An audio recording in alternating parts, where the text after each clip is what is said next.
Hi hello మా welcome back to our channel. So ఈ వీడియోలో వచ్చేసి నేను నా ఒక 2 ఇయర్స్ పీజీ ఎక్స్పీరియన్స్ మీతో షేర్ చేసుకుంటాను. సో ఇంకా వీడియో అయితే స్టార్ట్ చేద్దాం.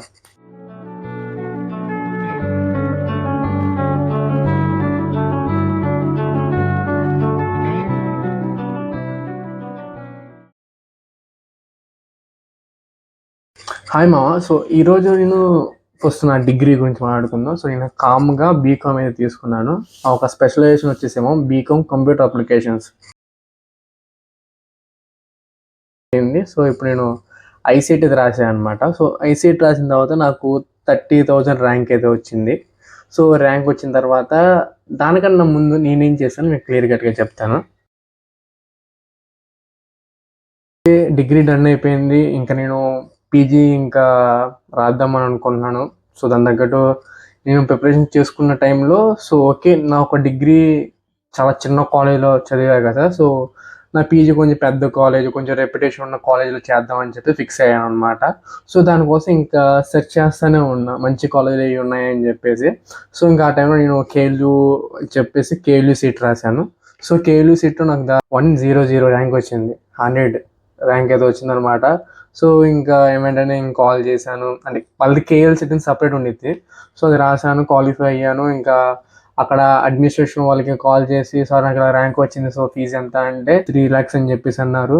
సో 2 sems మీద 6 lakhs అవుతుంది కదా అని చెప్పేసి ఇంక నేనేం ఫిక్స్ అయ్యానంటే, సో సార్ నాకు ఇలా మంచి ర్యాంక్ వచ్చింది కదా, సో మీరు ఏమన్నా అంటే ఆ ర్యాంక్ని బట్టి ఏమన్నా డిస్కౌంట్ ఉంటుందా అని చెప్పేసి అన్నట్టుగా మాట్లాడాను. సో మాట్లాడితే వాళ్ళు ఏం చెప్తున్నారు, డిస్కౌంట్ ఉండదు కానీ డిస్కౌంట్ లాంటిది ఒకటి ఉండిద్ది అని చెప్పేసి అన్నారు. ఏంటిదబ్బా అంటే లోన్ ఇప్పిస్తారంటే ఎడ్యుకేషన్ లోను, చాలు ఇంకా అని చెప్పేసి పక్కన పెట్టేసాము.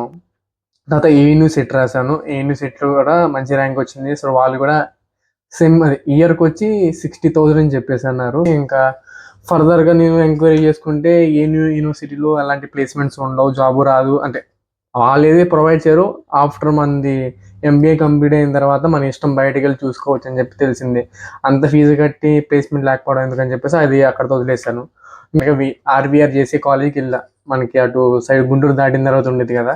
సో ఆ కాలేజీకి వెళ్తే ఆ కాలేజీలో వాళ్ళేమో మేనేజ్మెంట్, అంటే అప్పటికే నాకు ఐసెట్ రిజల్ట్ రాలేదు. సో ఇంకా వెళ్తే వాళ్ళ మేనేజ్మెంట్ కోటా కింద వాళ్ళు ₹1,00,000 అడిగారు ఇయర్కి. సరే ఇంకా ర్యాంక్ వస్తే ఎంత కట్టాలంటే అది ఇయర్కి వచ్చి 60,000, అక్కడ 60,000 అని చెప్పేసి అన్నారు. సర్లే ఎందుకు మరి ట్రావెలింగ్ ఖర్చు ఇదంతా తలకాయ నొప్పి ఎందుకు అని చెప్పి నేను ఫిక్స్ అయిపోయి నేను ఎక్కడికి వెళ్ళాను అనుకున్నాను, మళ్ళీ విజయవాడ వచ్చాను. సో ఇంక విజయవాడ వచ్చిన తర్వాత నేను విఆర్ సిద్ధార్థకి వెళ్ళా. విఆర్ సిద్ధార్థకి వెళ్ళిన తర్వాత వాళ్ళేమో మా దగ్గర అడ్మిషన్స్ అయిపోయినాయి, సో మీరు వెయిటింగ్ లిస్ట్లో పెడతామని చెప్పేసి అన్నారు. సరే ఇంక అయ్యా లేదని చెప్పేసి వెంటనే వెనకాల పీఈపీ సిద్ధార్థ ఉంది. సో దానికి వెళ్ళాను. సో దానికి వెళ్ళిన తర్వాత కూడా సేమ్ అదే, అక్కడ డొనేషన్ 1 lakh అడిగారు. ఇది అవ్వదని చెప్పేసి ఇంకా ప్రశాంతంగా ఐసెట్ రిజల్ట్ వచ్చేదాకా ఆగుదాం, సో ఇంకా మనం పెట్టుకుందాం అని చెప్పి ఫిక్స్ అయిపోయా. ఫైనల్గా ఐసెట్ రిజల్ట్ అయితే వచ్చినాయి. సో అందులో ర్యాంక్ నాకు 30,000 అయితే వచ్చింది. సరే అని చెప్పి ఫస్ట్ నేను పెట్టిన కాలేజ్ ఏంట్రా అంటే VR Siddhartha, PEP Siddhartha, PV Siddhartha, Potti Sriramulu, KVN. So ఈ ఆర్డర్లో నేను పెట్టాను. 5 కాలేజీలో పెట్టాను. బట్ నాకు లక్కీగా ఏదంటే కేవీఎన్ కాలేజ్ వచ్చిందనమాట. ఇంకా స్టార్టింగ్ డే కేవీఎన్ కాలేజ్కి వెళ్ళాను. సో కాలేజ్ గురించి తెలుసుకున్నాను, ఫీజు గురించి తెలుసుకున్నాను, నా ఒక సర్టిఫికేషన్ అన్నీ ఇచ్చేసాను, డిగ్రీ సంబంధించిన సర్టిఫికేట్లు అన్నీ ఇచ్చేసాను, కాలేజ్ జాయిన్ అయ్యాను. సో మా హెచ్ఓడి వచ్చి క్లాస్ తీసుకున్నాడు అనమాట. మీకు ఇలా సిఆర్స్ ఉన్నారు, సో వాళ్ళు మిమ్మల్ని చూసుకుంటారు, సో వాళ్ళని మేము చూసుకుంటాము, సో ఓవరాల్గా మీకు కమ్యూనికేట్ అయితే వాళ్ళే అని చెప్పి తర్వాత ఇక్కడ ఎగ్జామ్ సెమిస్టర్ వైజ్గా స్ట్రక్చర్ ఎలా ఉండేది, సో ఇంటర్నల్స్ ఏంటి, ఎక్స్టర్నల్ ఏంటి, సో ప్రాజెక్ట్లు ఎలా వేస్తారని క్లియర్ కట్గా చెప్పారు. డే 1 చెప్పేశారు. ఇంక చెప్పిన తర్వాత నాకు కన్ను సిఆర్ మీద పడింది మా. సో ఎలాగైనా సిఆర్ అవుదాం అని చెప్పి ఫిక్స్ అయ్యా అనమాట. సో ఇంక సిఆర్ అవుదాం మైండ్లో అలాగ ఉండిపోయింది. ఇంకేం జరిగిందంటే ఇంకా అలాగా సెక్షన్స్ డివైడ్ చేశారు. మేము ఓవరాల్గా 2024-26 ఈ బ్యాచ్ హైయెస్ట్ స్ట్రెంత్ అనమాట. ఇది కేబిఎన్ కాలేజ్లో ఎంబీఏ డిపార్ట్మెంట్ 2003లో స్టార్ట్ అయింది. ఇప్పటి వరకు ద హైయెస్ట్ స్ట్రెంత్ అవుతుందంటే మా బ్యాచ్ అనమాట. సో మా బ్యాచ్కి అంత నేమ్ ఉంది. ఇంకా ఫైనల్గా సెక్షన్స్ అయితే డివైడ్ చేసేసారు. నేను ఏ సెక్షన్ అనమాట. సో బి సెక్షన్ అంటే 60 మందిని 60 మంది 120 మంది ఉన్నాం కదా. ఏ సెక్షన్ 60 మంది, బి సెక్షన్ 60 మంది డివైడ్ అయ్యాము. సో ఇంక డివైడ్ అయిన తర్వాత సిఆర్ అనౌన్స్ చేసే టైం వచ్చింది. హెచ్ఓడి సార్ వచ్చారు. ఇంకా బాయ్స్లో ఎంతమంది నుంచున్నారంటే ఫస్ట్ నేను నుంచున్నా, తర్వాత మా ఫ్రెండ్ ఒకడు నుంచున్నాడు. నుంచిన తర్వాత ఇద్దరు ఉన్నారు కాబట్టి ఇద్దరి మీద ఓటింగ్ పెడతా అని చెప్పేసి అన్నారు హెచ్ఓడి సార్ అయితే. సరే అని చెప్పేసి ఓటింగే కదా అంటే నాకు అంతగా పరిచయం కూడా లేదు. అది వాడికి కూడా సేమ్ అంతే, వాడికి అంత పరిచయం లేదు. బట్ వాడి డిగ్రీ అక్కడే చదివాడు, అదే కాలేజ్ డిగ్రీ చదివాడు. బట్ నేను అక్కడ చదవలేదు, బయట చదివాను కదా. ఇంక తర్వాత ఇంకేమైందంటే సరే అని చెప్పేసి ఇంక సార్ ఏమో ఓటింగ్ పెట్టారు.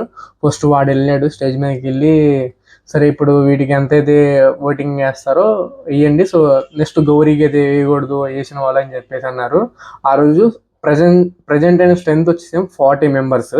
40 మెంబర్లో వాడు పైకి వెళ్ళాడు. సో దాదాపు నేను నమ్ముతారో నమ్మరో కానీ మీకు తెలియదు, 40లో 36 మెంబర్స్ వాడు ఓటేశారు. ఇంకా రిమైనింగ్ 3 ఎవరు అనుకున్నారు, 4 ఎవరు అనుకున్నారు, నేను మా ఫ్రెండ్స్ ముగ్గురు. మా ఫ్రెండ్ పక్కన ఉండి, మా బేలా అయిపోయావరా నువ్వు, అర్థమైపోయింది రిజల్ట్, నువ్వు అక్కడికి కూడా బేలా అవ్వడం ఎందుకు, గివప్ ఇచ్చారా అన్నాడు. బట్ మనం గివప్ ఇచ్చే రకం కాదు కదా, సరే అక్కడికి వెళ్ళి మా అయితే బేలా అవుతాం అంతే కదా అని చెప్పేసి వెళ్ళాము. వెళ్ళిన తర్వాత నుంచోబెట్టారు. సరే అని చెప్పేసి నుంచున్నాను. సో ఇప్పుడు గౌరీకి ఎంతమంది ఓటేస్తారని చెప్పి అనగానే, అంటే ఆల్రెడీ వాడి కేసిన వాళ్ళు కూడా మళ్ళీ నాకు వేయడానికి ఇలా రెడీగా ఇలా చేతులు పైకి ఎత్తుతున్నారు అనమాట. ఇంకా హెచ్ఓడి సార్ చూసి సరే పర్లేదులే వేసిన వాళ్ళు కూడా వేయండి పర్లేదు అనగానే, 40 మెంబర్స్లో నేను పైన ఉన్నా, 39 మెంబర్స్ కింద ఉన్నారు. 39 మెంబర్స్ చేతులుతారు మా, ఇంక్లూడింగ్ నాతో సిఆర్ కాంపిటీషన్ వాడు కూడా చేయెత్తాడు. ఇంకా ఫైనల్గా సిఆర్ అయితే అయ్యాను. ఆ సిఆర్ అయిన తర్వాత ఇంకా అంటే బేసిక్ ఏంటంటే సిఆర్ అనగానే మీకు ఎలాంటి నాలెడ్జ్ ఉందో నాకు అలాంటి నాలెడ్జే ఉంది. లైక్ ఎలా అంటే సిఆర్ అనగానే అందరికి బ్లో చేస్తాడని చెప్పేసి అనుకుంటూ ఉంటారు. బట్ నేనేమనుకున్నానంటే డిగ్రీ కాదు, అది ఇంటర్వ్యూ కాదు, 10th అస్సలు కంటే కాదు, పీజీ అంటే ఒక్కొక్కడికి సీటు కింద 21-22 ప్లస్ ఉంటే ప్రతి ఒక్కరితో నేను కమ్యూనికేట్ అవ్వచ్చు. ఎందుకంటే ఆ ఏజ్లో చాలా మెచ్యూర్గా ఉంటారు ప్రతి ఒక్కడు. సో ప్రతి ఒక్కటి మైండ్ సెట్లో నేను మ్యాచ్ అవ్వచ్చు అవ్వకపోవచ్చు, సో వాళ్ళ ఐడియాలజీస్ ఏంటి, సో వాళ్ళ మైండ్ సెట్ ఏంటి, వాళ్ళ ప్లానింగ్స్ ఏంటి, ప్రతి ఒక్కరితో నేను ఇంటరాక్ట్ అవ్వచ్చు, కమ్యూనికేషన్ పెరిగిద్దని చెప్పేసి చాలా హోప్స్ నేను అంత అయ్యాను. బట్ అయ్యాను అనుకోండి, అక్కడికి వెళ్ళి రియాలిటీలో అలా లేదు. ప్రతి ఒక్కరు నిబ్బిలాగే ఉన్నారు. బట్ అందరూ కాదు, కొంతమంది ఉన్నారు. సో ఇంకా అలాగా ఫస్ట్ ఇయర్ అంతా గడిచిపోయింది మామ. నాకు ఇది సెకండ్ ఇయర్లో ప్రాజెక్ట్ ఉండిద్ది అండ్ అలాగే ప్లేస్మెంట్స్ ఉంటాయి. ఇది ఒక విధాత గాథ. సో దీనికి సపరేట్గా నేను వీడియో ఒకటి చేస్తాను, ప్లేస్మెంట్స్ ఏంటి, ఎలా ప్రిపేర్ అయ్యాను, ఎలా క్వాలిఫై అయ్యాను, చాలా ఉన్నాయి. అది ఇంకా బాగుండిద్ది అనమాట. సో ఇంకా ఫైనల్గా ఇంకా ప్లేస్మెంట్స్ ప్రాజెక్టు ఇంకా అయిపోయింది. సో బట్ నేను ఇచ్చే మీకు అడ్వైజ్ ఏంటంటే, సో ఫస్ట్ థింగ్ ఏంటంటే పీజీ ఈజ్ ద లాస్ట్ అనమాట. మీరు బెంచ్లో కూర్చోవడమైనా, ఆ బెంచ్లో కూర్చొని క్లాస్ వినటమైనా, సార్ వచ్చి మీకు చెప్పడం కానీ లాస్ట్ స్టేజ్ ఇది. సో ప్రతి ఒక్కడు చాలా నిదానంగా ప్రశాంతంగా చదువుకోండి, ఫ్రెండ్స్తో మంచి ర్యాప్ బిల్డ్ చేసుకోండి, ఎంజాయ్ చేయండి, క్యాంపులు కొట్టండి, end of the day exam pass అవ్వండి. సో మీ కాలేజ్లో ప్లేస్మెంట్ కొట్టుకోండి. సో ఇదే మీకు చెప్పేది. సో ఈ వీడియో మీకు నచ్చినట్లయితే పక్కా సబ్స్క్రైబ్ చేసుకోండి. బాయ్.